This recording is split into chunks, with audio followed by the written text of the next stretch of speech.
Welcome to Mentor Time today. I'm happy to have everybody here. We have a very interesting topic today, and that is what changes should you consider making to your CV, your resume, and LinkedIn? And there have been a lot of changes that have come, and many of them pretty recently, that have been causing me to rethink things that we've been doing together, those who've worked with me individually in the course, whatever way we've worked together. But also as we're seeing the shifting way in which job search continues to change. Much of this is applicable if you're not in job search, if you're applying for fellowships, if you're applying for promotion. So it's not going to be focused only for job seekers. As always, it's how do you tell your story with evidence-based results. Today, we're going to talk about what I'm calling them future situations, but where are we right now and what's influencing what we're doing? What's changing in your professional presence and how does that affect you by the four documents, basically the four areas we focus on, which are that help you tell your story. And then as always, we end with what should you do? And the word there is changing, change and chance. And those both have relevance in this. So we'll get started now with future situations. These are future and also the environment right now. One of the big things that we are seeing, amazingly enough, even in 3 short months, as I went back and looked at job postings from a couple months ago with people from the course and that I work with send me job postings, and I thought, oh, look at what's been the history. There are not specifications about send me a 2-page resume. It is amazing how quickly that's shifted. It's rarely specified. It's no longer specified. It was rarely being done recently.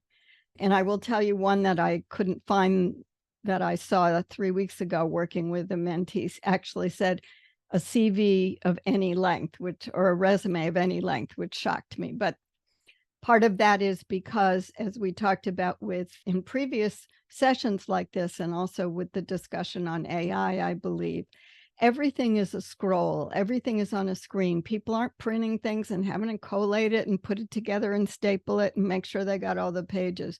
So your goal in what we do with your professional presence, your goal is actually to get the scroll, not to stop the scroll. It is harder to see how to apply, and I have a lot of screens I want to show you the variation of what they're asking for, and we're seeing it all over the map. So I've tried to group things together. You'll see me talk about this later, but basically the word CV, the word resume and the word CV have become synonymous for some document. And we'll talk about what that means for you all. So these people said, upload the resume, and if you didn't, please cut and paste everything here. That's one of the easier ones that I know many of you have had to cut and paste individual information. This one said, oh, email your CV and cover letter. In this case, they actually asked for a cover letter to an email. We're seeing very few of those, although I did find another one. This is a resume and cover letter. Again, you see the language is changing. What they're asking for changes all the time. And this says submit a resume and cover letter. And I'm leading up to the fact that many of the applications you're being asked to do, because I tried to get into them the last few days, make you register before you can even see what the application requirements are and what you need to get organized. It's pretty user not friendly for you all when you have to have this little statement like this that tells you here's what you need to send, apply online, and you don't know what it's going to look like. Here's one I found that I actually could see the variables going into the ATS. This is the only one I've ever seen ask for a picture. We all know that one of the reasons candidates that apply for jobs, especially that people go to your LinkedIn profile, is they want to see a picture of you, or that's what we believe, and recruiters tell us that. And you can see at the bottom, they say upload your resume. Then we start to see more information. Here's another one that I didn't have to register for. And they want both a CV and a cover letter. So at least you can see this. And you'll see that they have a whole, I put everything in there I could find. So you can see the variation. Some people want you to answer questions, substantive questions. In this case, most of what they're asking for are, do you need a visa and are you eligible to work? Those are HR issues that they want to, if you will, get out of the way before they look at the fit of you as a candidate. This one, and you may have noticed other ones, will talk about importing your resume automatically. What I don't know, they give you all the entry-level questions. I don't know how they parse it out and what they do with it. And if you remember a few months ago, I talked about whether you should use quick apply, easy apply, or apply through LinkedIn. And the other day I heard a discussion with some recruiters and resume writers on this, and all of us agreed that the more you can take control of where you put your resume information and how, and you know what's going in there, the better. You have to control what you want to make sure gets in there. I'm sure the ATSs, the applicant tracking systems, do a good job now, but I'm not comfortable letting LinkedIn put my profile in there because I've not seen how they use it, but I see how they give me a copy of it back, and I don't like how they've constructed it. In this case, again, they're asking for a resume. They don't ask for, in the middle, they don't ask for a cover letter, but they do say upload additional documents, which are optional. And we all know job postings are not consistent, and neither are the application files. Here, we're starting to get to, again, CV, resume, and they tell you no more than 50 megabytes. What they're saying is that they don't want things that have pictures and a whole lot of fancy formatting in there, but a lot of different file structures. And there's nothing really wrong with this. It was the first one that I've seen specifying a size limit of what you could upload. This is similar to the, whoops, my keyboard is very sensitive today. This is similar to the one we saw earlier. This has an autofill option, or you can do what you want about uploading. They also wanted you to answer some more substantive questions about specific experience that they're looking for, which kind of takes the place of a cover letter. But I'm going to remind you that if they don't ask for a cover letter, put it as your third or fourth page anyway. This and many of the others are giving you the autofill option. This did say that for ICF, you could apply manually, and many more are saying apply with LinkedIn. And of course, LinkedIn would like you to apply directly from them. Several of the jobs, you'll see a screen in a minute, I found came from a list in LinkedIn. So USP has this front and center, apply now or apply with LinkedIn. We haven't seen very different. All of the ones that say apply that I don't have anything more on, I'd have to register, and I'm not willing to have my name in all these databases thinking I want certain jobs. But look, did you notice what's over here? Candidate feedback. So did I look at it? Of course I did. They said, we want to know, answer this survey in 6 questions. I got to question 1, and then I would have had to register, and I didn't want to go any further. But at least they're giving you a chance to give feedback. I don't know if it's 6 questions with no open-ended responses where you could say, I'd like feedback, or I applied months ago. They probably don't. They probably just want ratings. But at least they gave you that opportunity. I thought that was great. So there's the range of, in several positions, the ways in which they give you information or not ahead of time about what does it mean to apply, what am I going to have to answer, all the things that we knew in the old days when we had to handwrite job applications, and you saw the form ahead of time, or even if you typed it in, you saw the form ahead of time. So now let's move on to one important point, and I call this skills missing or important. I don't know. If you use job lists from LinkedIn, you can see on the left, these are all jobs based on my profile. They sent me an email the other day, so it was convenient that I could use their data on me. But For every job, they tell you whether or not you have skills associated with the job post, but they don't tell me what skills I have. They tell me what skills are missing. Now, I particularly chose this job because it's a USAID job, but the important thing right to the top left of the oval is it's for 5 different positions, because you can see that missing on my profile is communication and then ETD, and the next one, electronic funds transfer. Those are both areas of grants and contract administration, which probably goes in one of the jobs. It didn't look like it to me, but who knows?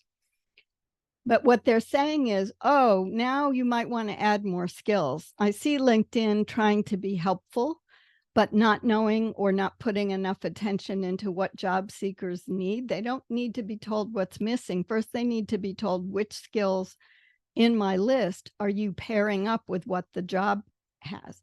And this is all AI mediated. This is all mediated by some automatic tracking of phrases. Because do I have anything on communication? They probably have communication in a narrow range because I have a lot of documents there. I have a lot of presentations there. So they're not looking at the totality of my profile and what I do in LinkedIn. I want you also to remember that every time we use an automated system, and especially for job seekers with the ATS, we have 2 different audiences, and attention time is a problem, especially for one of them. When you go in, the ATS is like this big, lovely buffet I saw a picture of and thought, this is very graphic. You've got all these choices. They're all in buckets. Think about all the skills lists.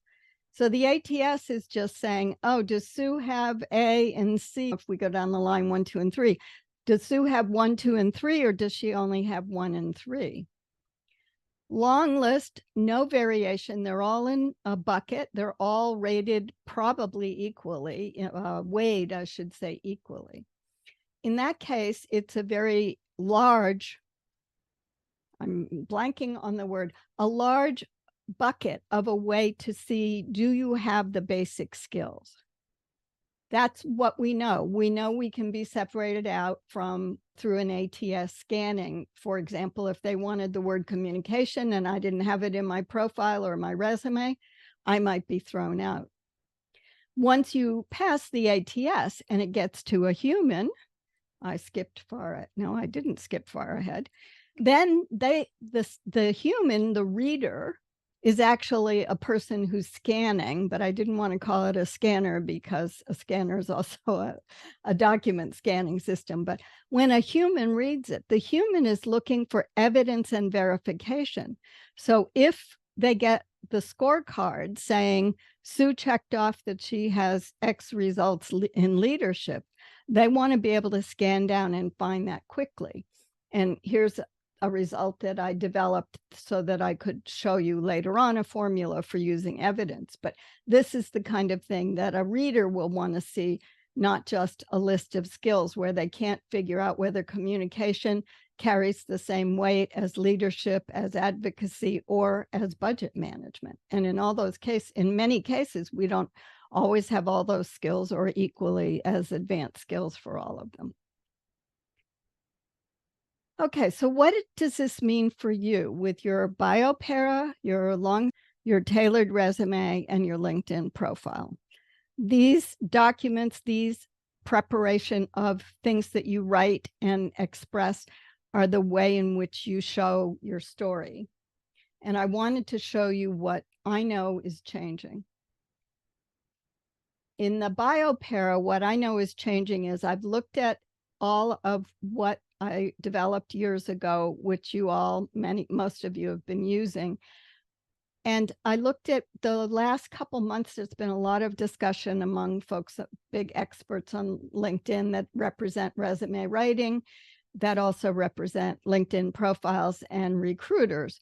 And they're talking about having short summaries at the top. At least they're now talking about having summaries. And of course, you know that summary has to have evidence in it. It's one thing that is a hallmark for me. So I'm looking at making it shorter, and I'm putting out here something that I've not yet done. I'm trying to figure out how best to implement it, and I need to try it myself. Moving you from 4 short sentences, and I'm the queen of writing my long sentences in BioPara, two long sentences that I've jammed together with an and. Much of this is going to focus on making sure you really give a sense of your experience and your evidence.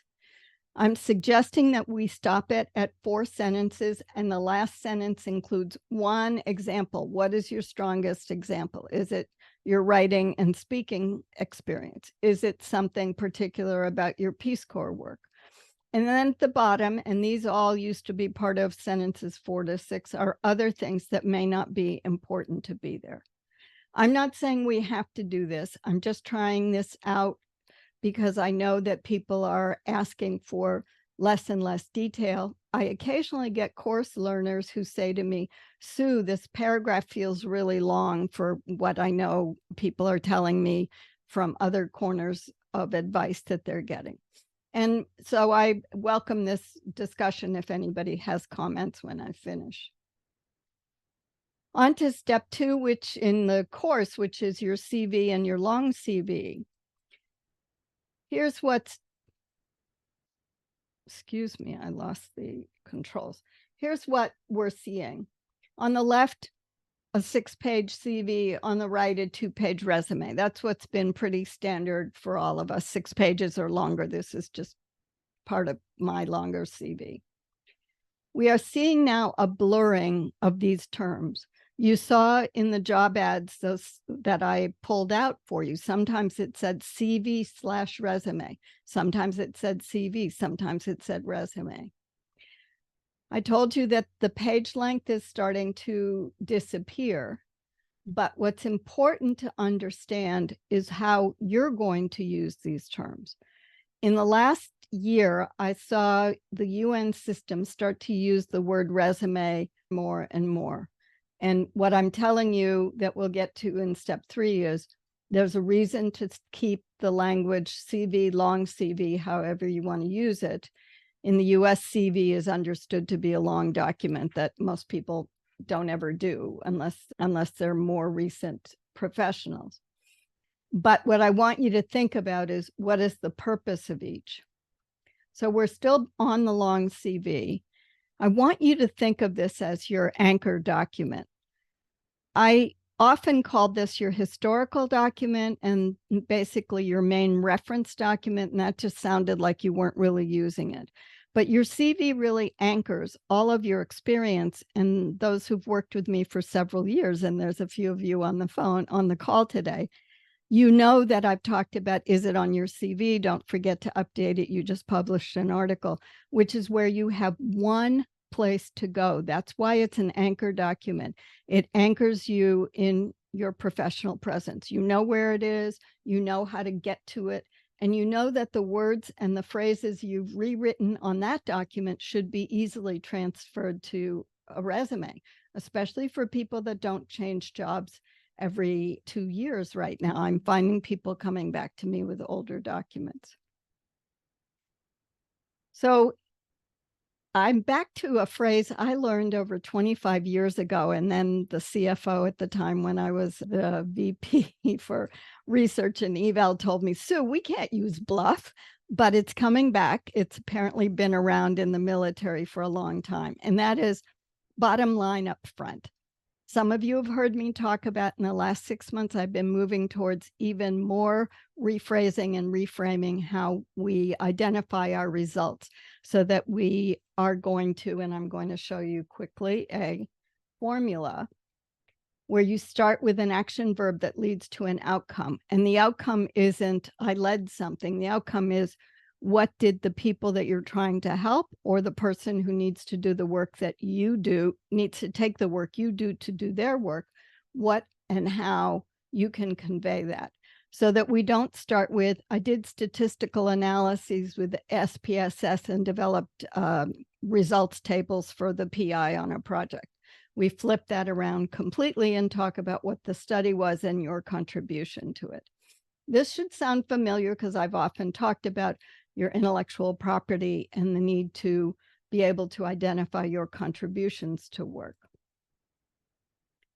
In this case, I flipped something around. I just wanted here so that you can see that the for whom and the how can be interchangeable. And this is the for whom actually came earlier in this example. All right, now we're on to your tailored resume, which is tailored for a job posting, a fellowship, an application to grad school, whatever time you're writing something that has to be a shortened version of your long CV. We normally see the 2 pages. This is an old version of it, and it goes hand in hand with a cover letter. I just want to remind you of how we use these documents. Your resume gets a short version that people can pick up quickly and get your history. We add the cover letter because the cover letter is like your headlines, telling everybody, now that you've seen my reverse cron experience, let me tell you how I match up to the top 3 things you're looking for that I match up to. And then those 2 documents get you an interview. And then the interview hopefully gets you a job. I know I've made that process sound much easier than it is right now, but that's basically why you have to think about these documents and what you need to be doing with them. We know that the job posting will not be consistent. Some people say CV, some people say resume. If you're writing for a job, if you're writing a tailored resume, I'm telling you, make it 2 to 3 pages and always call it a resume. In your file name, call it a resume. Don't confuse people by saying it's your CV. Even the people who ask for a CV, if you're writing the cover letter, you can say my CV is attached. Make sure you say resume Sue Griffey -CV. So the CV is in there, but you want to be very clear it's really not a CV or a long CV. Your resume and cover letter, I mentioned this a minute ago about your cover letter. Your resume is succinct and targeted with evidence, and you all know that. And it should then give you a chance in many ways. You can reframe the cover letter to put 2 or 3 things in your experience together for something that the job posting wants, or vice versa. You can talk about experience that you have in one thing that applies to 2 or 3 areas of a job posting, especially the ones that give you that long list of bullets. New in the last 3 months, people have been advising that we add a job title, the job title you're applying for, your preferred job title for a fellowship, if the area that you want to focus on, whatever is the reason you're writing a resume. Above, they're saying put it at the top of your resume, not before your heading information, but just after. So it's going to look like this. If a person's applying to be a community engagement manager, it will go between your name and your contact information and where you put your summary. And finally, with your LinkedIn profile and any other social media that you use for visibility in your professional presence, you can take advantage of LinkedIn. The algorithm's been changed yet again, and they're rewarding substantive commenting. I've talked before about the fact that putting comments in LinkedIn on someone else's post is your way to demonstrate your expertise and your experience in what I say bite-sized chunks. This is even a longer one than I often write, but here's something where someone had a post about unpaid work or volunteering, and I gave her 2 points that I feel are important for people to understand about how to use it on any kind of unpaid work to demonstrate that you have done work that matches work characteristics. You may or may not know about this. I wanted to bring it up. If you go to my profile and others where there's a gray or a purple circle around it, it means before June 26, 2023, when LinkedIn decided summarily to take this away, you could record a 29-second profile video on there. I'm telling you because some of you may see it and wonder why that gray circle or the purple circle is there. Not a big thing. I just wanted you to know that now you can't do it anymore. I've taken it off the course checklist for those who may remember doing it or thinking about it in the course recently. One thing that it also helps you, LinkedIn has given us for over a year name record ability. It's a 10-second message about your name and pronouncing your name, but it's also a chance to advertise yourself. Believe it or not, it decreases biases and it helps people get a second sense of you because it's now not just you in writing what you're presenting. Now they can hear you.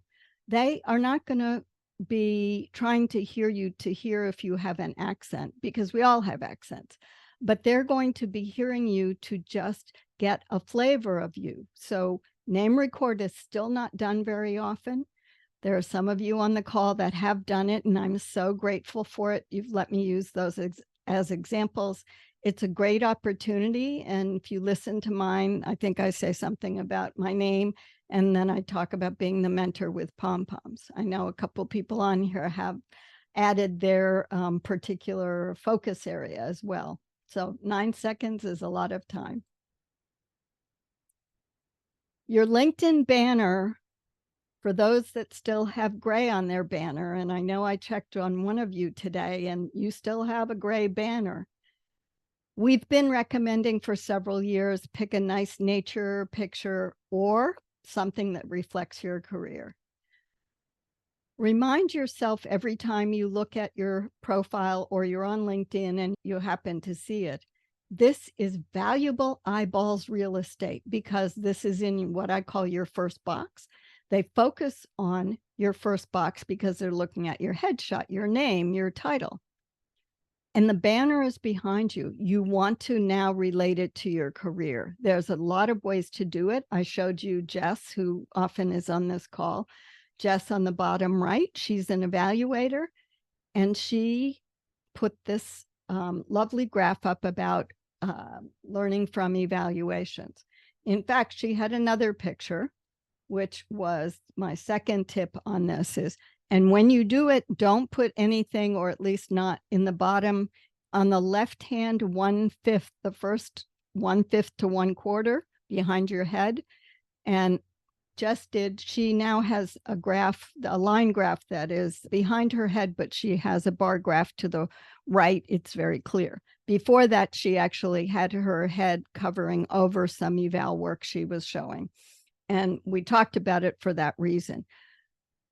People who are newer to LinkedIn and aren't paying attention will use that space, and then it looks awkward because words get cut off or important graphics get cut off. You want to do it because it conveys a more complete look to you. It doesn't take that long to do. I'm not a Canva lover, but I'm learning to use Canva better and better. And they have a perfect template size for this. Don't just take their template and put the one that puts your name in huge text there, because your name's already there. Find something that will speak to you. And I'm glad to consult with you on that in office hours or here today or any other time. All right, so what does this mean for you? I'm going to give you work to do. It's September also. It's time to update, refresh, choose your term to make your changes and improve your chances at your next step. The bio para, refresh and update it, make it shorter. See if you can do 4 short sentences or at least 4 longer ones. And if you have to do 6, they've got to be short. And by short, barely a line and no, and another full independent clause in there. I'm going back to grammar again, I know. All right. This looks like a lot on the CV, but I forgot to write after long CV. Couple things that I've been seeing lately. People's emails are coming with numbers in them. A lot of times they are birth year, 1988 or 88. Sometimes they're nonsensical birth years for someone who just started a graduate program. His has 2014 in it, but it immediately causes people to think, what does that number signify?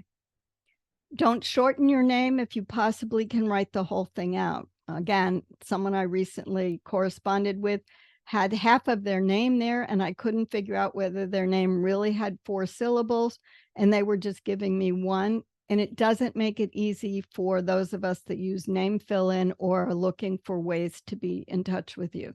Make a new professional email separate from the one you've used, maybe for both professional and personal reasons.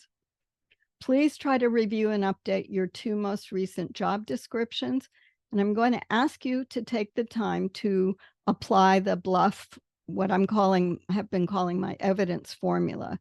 I gave you a link to the presentation I did to, and Brenda Muller asked me to speak to, experienced rich people. Those are people that are almost my age or a little younger, who to help them best display what they do. Even though the examples may talk more about people that are at the far end of their careers, they will be applicable for any of you.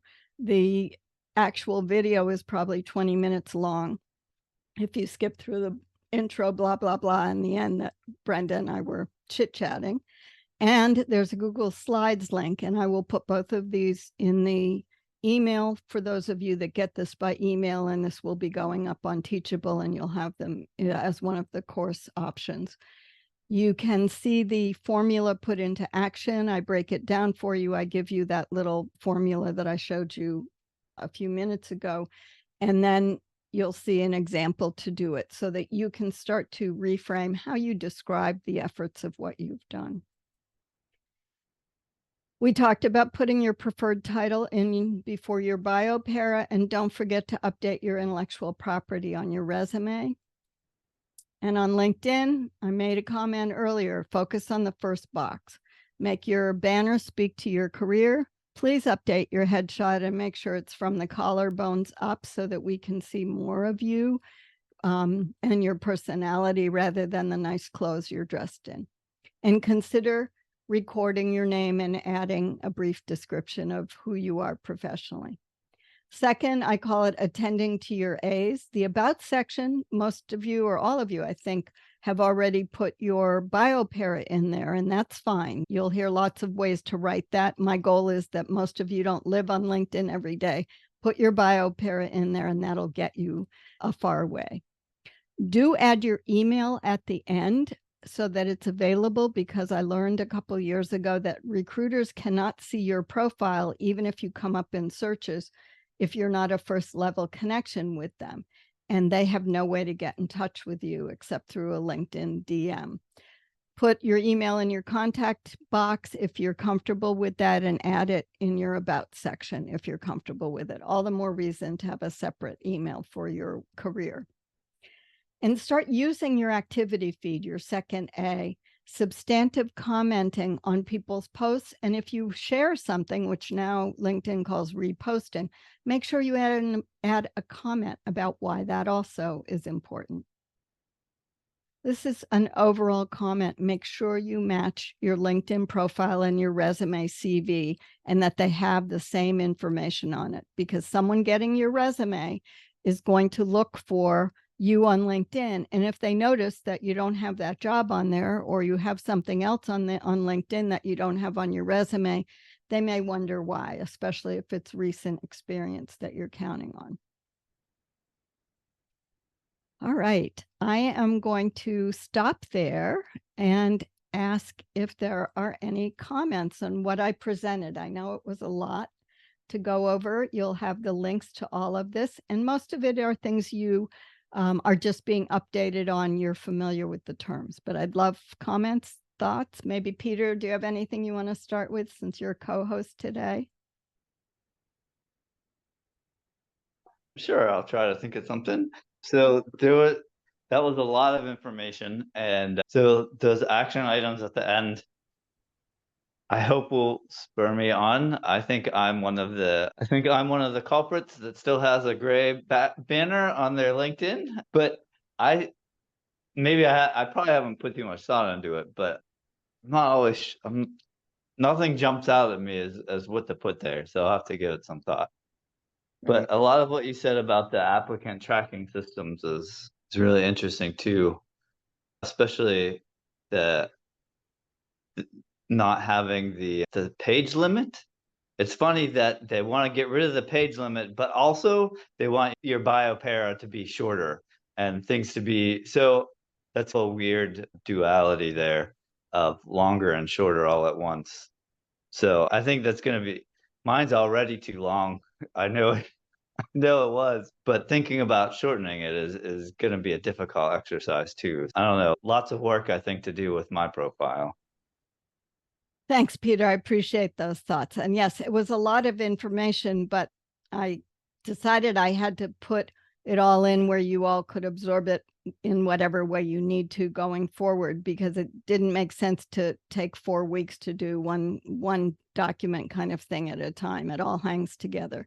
But you can see, all of you, how much has been changing in the world of work. Anybody else have any comments? You can just unmute and make your comments, or you can raise your hand if you want. So this is Stephanie. Were you planning on sending out the link for the whole video since I missed the first few minutes? Yep, absolutely. I send out the link, the video link to you all with it with captions. Anybody who signed up for the recurrent meeting, and all of you who are on here are on that list. And I will send the links to the video that I presented of evidence formula, and I will send out the link to the Google Slides that are examples, just a worksheet you can use. It's just a little more user friendly. I think those were the only links that I put in there. Yes, I will do that. I do for every mentor time. It usually takes me a couple of days. Thank you, Sue. This is very useful, specifically the piece about how to reformulate the sentences of your job description or what you did. I started working on it 2 weeks ago, like updating my CV to reflect what the actual project that I do. So it would be something like I worked on Alzheimer's dementia, or analyzed data from CDC, working on Alzheimer's dementia, resulting in a publication, and just being more specific. I think it makes sense. And it is difficult because you actually have to put all the work you did in perspective and focus on the products. So going back to what you always used to say, make sure that you update your products. Whatever you did, whatever you produce, make sure it's there. So you just keep going back to all of that. So it's all coming back in a full circle. So that makes sense. The other thing is the algorithm in LinkedIn and searching for a job and applying. I agree with you. I've been trying to apply to different positions, even internationally. And I think it is off-putting that you have to register in every single website. So I immediately just closed the page. I'm just like, I'm not interested in giving you my name, all my information, and then my email address, without even seeing a clear job description. I thought that was only me, but obviously, like, other people are going through it too. So that's good to keep in mind. And it seems that the work is being thrown at employees to match whatever AI algorithm that recruiters want to do. So it's sad to say, but it seems like they do not want to even read the CVs anymore. But it seems that this is where we're at. We just need to be more specific. Yeah, thank you, Alla. You made a good point about the ATS difficulties. I have some good friends, if you will, on LinkedIn who are recruiters, and they're probably the far end of the bell curve. They're the very interested ones who do read resumes. Most of the time, what I saw less of today when I was going back is what we were seeing a year ago, which is they asked you to upload your resume, but they asked you to cut and paste every single thing from your resume into a box. So there seems to be less of it, although the ones I couldn't get into, I don't know. What is happening, though, is that I believe that they want a document loaded CV, resume, whichever I want to call it, resume. They want that loaded so that they have something in their HR files that is readable, that is not taken apart into different let's just be very clear. The ATS is a big database. And if you think about Excel, it just dumps it into one cell, and one row and column is your experience most recently and blah, blah, blah.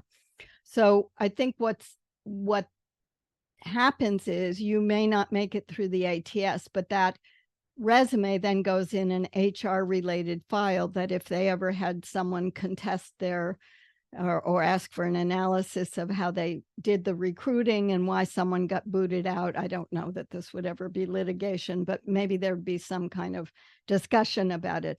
They could go back to a regular formatted resume that is readable to say, see, they didn't have X or Y.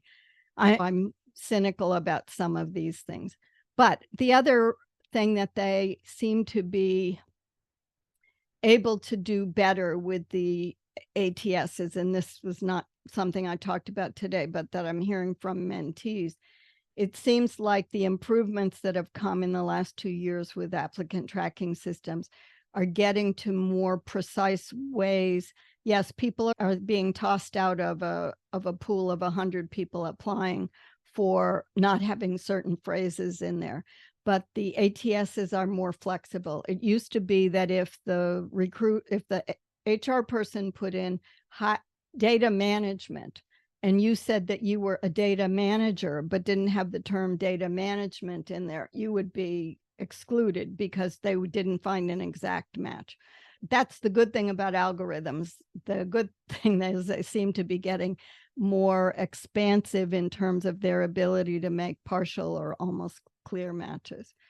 What I always want is for ways for you all to be able to take control of your professional presence and do the best you can to control as much as possible in a chaotic and not very friendly job seeking, promotion seeking, fellowship seeking situation, the way in which you can use these tools.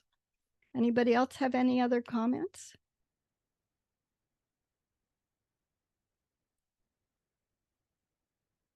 I am going to then skip over the check-in with the chat box because we ran way over time today. Ron couldn't make it. He sends his greetings. He's traveling today. Thank you for coming. And the next time we meet, which will be in 2 weeks, we are going to have our quarterly update on the situation in what's happening with work around the world, or as much as I can find out about around the world. Things are changing yet again, but return to office is still a big theme. There's your little teaser, your little trailer for that. Thanks everybody for coming.